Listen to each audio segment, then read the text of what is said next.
Welcome back. We're live at the Utah State Capitol for day one of the 2025 legislative session.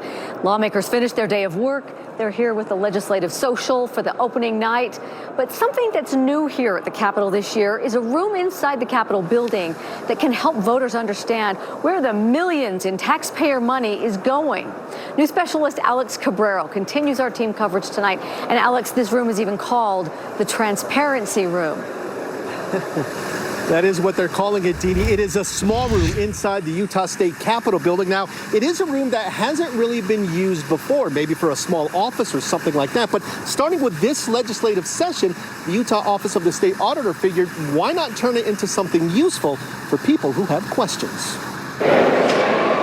It's another legislative session, and although it all looks the same as in past years, the Senate chamber, the House of Representatives, the Rotunda area, there is one room that is brand new this year. Oh, I'm stoked. Not so much the room itself, but what the room represents. I love talking about data and especially how that relates to government finances, where our taxpayer money goes. You see, Alex Nielsen and his team are running the Transparency Room at the Utah Capitol. It's to help people find public information at a time when perhaps many people don't trust who is giving them the information. A lot of people talked about fake news and distrust with media, and we're hoping that this can at least provide a common conversation and starting point for these discussions. It's the same information available online, like higher education spending, vendor payments, government employees' salaries. But in this room, the Utah Office of the State Auditor will teach you how to research. I want the people to be able to know what we know in our office, how government works, how it spends its money, what are their priorities.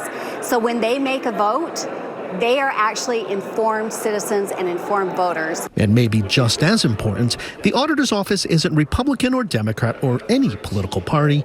It's purely facts and numbers. Exactly. It's an independent assessment of financials without any political bias.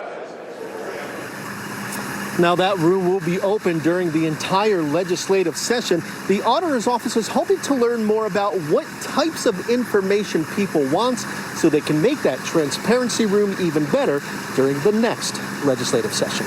Deanie? That sounds like it will be informative for a lot of people. Alex, thank you.